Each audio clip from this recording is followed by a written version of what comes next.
எல்லோருக்கும்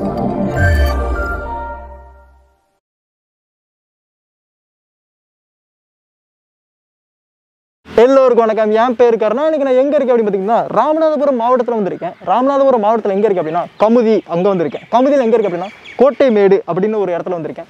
இங்கே ஒரு மிகப்பெரிய ஒரு கோட்டை இருக்குது. இந்த கோட்டை ராமநாதபுரம் மன்னரால் வந்து கட்டப்பட்டது. இந்த வீடியோ ஃபுல்லாமே பாருங்கள். இந்த கோட்டை என்ன, இதோட வரலாறு என்ன, இது எப்படி இருக்கும் எல்லாமே தெரிஞ்சுக்கலாம். வாங்க வீடியோக்குள்ள போகலாம்.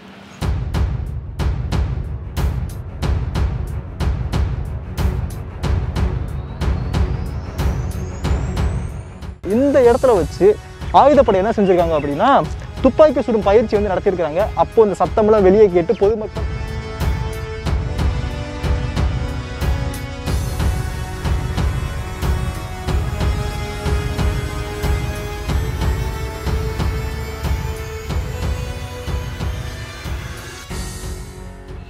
இந்த கோட்டை எப்போ கட்டப்பட்டது அப்படின்னு பார்த்துக்கிட்டிங்கன்னா 17ஆம் நூற்றாண்டில் கட்டப்பட்டது. 17ஆம் நூற்றாண்டில் ராமநாதபுரம் சீமையை ஆண்டுகிட்டு இருக்கிறவர் வந்து விஜய ரகுநாத சேதுபதி மன்னர், சரிங்களா? அவருக்கு கீழே அந்த கோட்டை இருக்குது. அப்போ 17ஆம் நூற்றாண்டில் இந்த கோட்டை கட்டப்படுகிறது. அப்போயே பிரான்ஸ் நாட்டை சேர்ந்த ஒரு பொறியாளர், ஒரு இன்ஜினியரை வச்சு இந்த கோட்டையை வந்து கட்டுறாங்க. இப்போ இந்த கோட்டை எங்கே இருக்குது அப்படின்னு பார்த்துக்கிட்டிங்கன்னா கமுதியில் குண்டாறு அப்படின்னு ஒரு ஆறு வந்து ஓடுது. குண்டாறு மிக பழமையானது. ஒரு நிறைய அகலாய்வுலாம் போய்கிட்டு இருக்கு. நம்ம கூட நிறைய ஒரு வீடியோ கூட பண்ணோம். அது குண்டாறு தான் இருந்திருக்கு. பழைய பண்டைய நாகரிகம், தமிழர் நாகரிகம் குண்டாற்றில் நிறையவே இருந்திருக்கு அப்படின்னு சொல்லலாம். ஆற்றங்கரை நாகரிகம் நிறையா இருந்திருக்கு. சரி, இங்கே வருவோம். இந்த குண்டாறு இருக்குல்ல, இந்த குண்டாரை ஒற்றியே இந்த கோட்டை வந்து அமைஞ்சிருக்கு. அதனால இந்த இடத்துக்கு பேர் வந்து கோட்டை மேடு அப்படின்னு கூட இந்த வந்து சொல்லுவாங்க.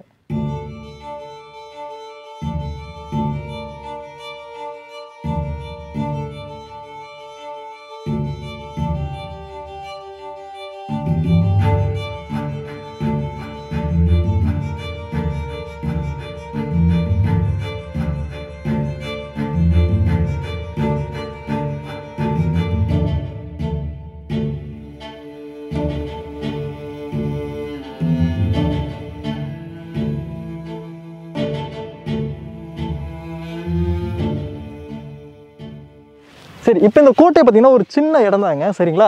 ஒரே ஒரு சுற்று, அதாவது வட்ட வடிவிலான ஒரு கோட்டை, ஒரு சுற்றுக்கோட்டை அப்படின்னு சொல்லுவாங்க. ஆனால் முதல்ல எப்படி இருந்தது, ராமநாதபுரம் மன்னர் அவர் ஆட்சி காலத்தில் எப்படி இருந்ததுன்னா 9 சுற்றுக்கோட்டைகள் இந்த இடத்துல வந்து இருந்தது. 9 சுற்றுக்கோட்டைகள். 1877 ஒரு மிகப்பெரிய ஒரு வெள்ளம் வந்து வருது கமுதியில், இந்த குண்டாற்றில் வந்து வருது. அப்போ வந்த வெள்ளத்தில் 8 சுற்றுக்கோட்டைகள் வந்து அழிஞ்சிருச்சு. இந்த ஒரே ஒரு சுற்றுக்கோட்டை மட்டும்தான் மிஞ்சி இருக்கிறது அப்படின்னு சொல்லலாம். 1966 தமிழக அரசும் தொல்லியல் துறையும் சேர்ந்து இதை வந்து ஒரு புராதன சின்னமாக வந்து அறிவிச்சிருக்கிறாங்க. இப்போ வந்து இது ஒரு பாதுகாக்கப்பட்ட ஒரு இடம் அப்படின்னு சொல்லலாம்.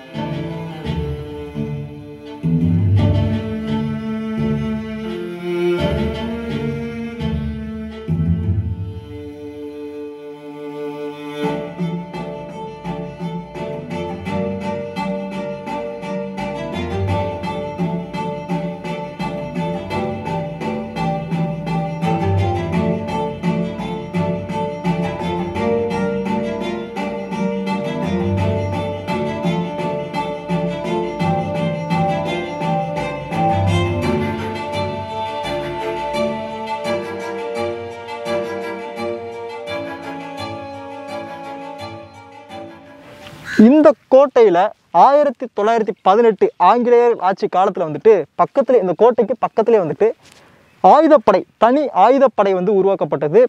காவலர்களுக்கு பயிற்சி அளிக்கப்பட்டது. அது இன்றும் தொடர்கிறது. இப்போ இந்த கோட்டையை பராமரிக்கிறது, பாதுகாத்துட்டு இருக்கிறது யார் அப்படின்னா பக்கத்திலே தமிழ்நாடு ஆயுதப்படை, தனி ஆயுதப்படை வந்து இருக்குங்க. அவங்க தான் வந்து பார்த்துக்கிறாங்க, பக்கத்துலேயே இருக்குது. அதனால் இங்கே வந்து நிறைய போலீஸ் வந்து இங்கே இருந்துகிட்டே இருப்பாங்க.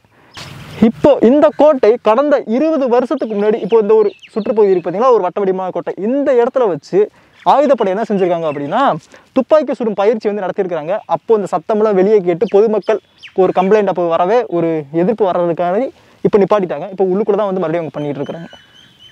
இந்த கோட்டையை நீங்கள் பார்த்தீங்கன்னா முற்றிலும் செதஞ்சது தான் இருக்குது. உடைந்து போன கற்கள், அந்த இது ஒரு அமைப்பு மட்டும் தான் தெரியும் உங்களுக்கு. சுற்றி இருந்த ஒரு அமைப்பு மட்டும் தான் தெரியும். உங்களுக்கு ஒரு பெரிய மரம், அதுவும் உடஞ்சது விழுந்திருக்கு.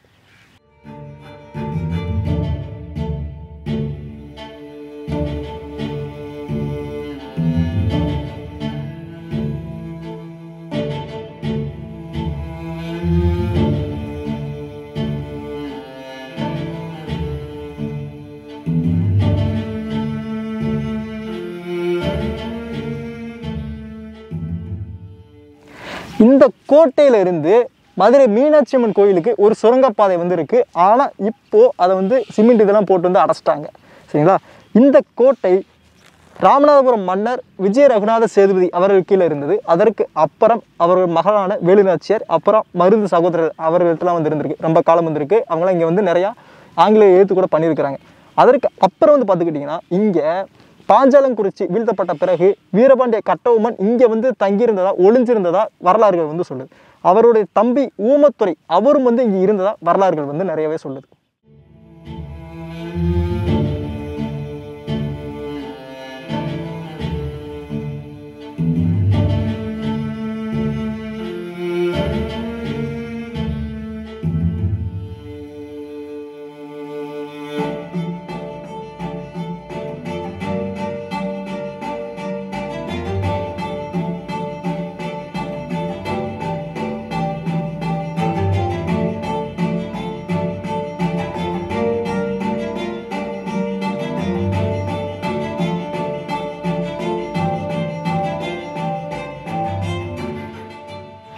இது வந்து ஒரு சின்ன கோட்டைங்க, ஒரு சுற்றுக்கோட்டை. 9 கோட்டைகள் இருந்தது, 8 கோட்டைகள் அழிஞ்சிருச்சு. இப்போ ஒரே ஒரு கோட்டை மட்டும்தான் இருக்குது. இந்த கோட்டைக்கு பக்கத்திலே வடக்கு வாசல் பக்கத்துலேயே வந்து பார்த்திங்கன்னா ஒரு முனீஸ்வரர் கோயில் இருக்குது. கோட்டை முனீஸ்வரர் அப்படின்னு சொல்லுவாங்க.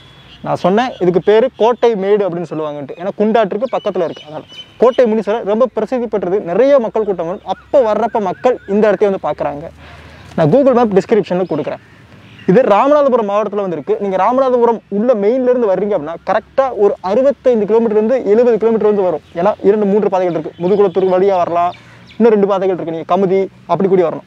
அருப்புக்கோட்டையிலிருந்து வர்றீங்க, விருதுநகர் மதுரை அந்த சைடு இருந்தால் அருப்புக்கோட்டை, அங்கேருந்து கமுதி இருக்குது. 38 கிலோமீட்டர் தொலைவில் வந்து இருக்குது. நான் கூகுள் மேப் டிஸ்கிரிப்ஷனில் கொடுக்குறேன்.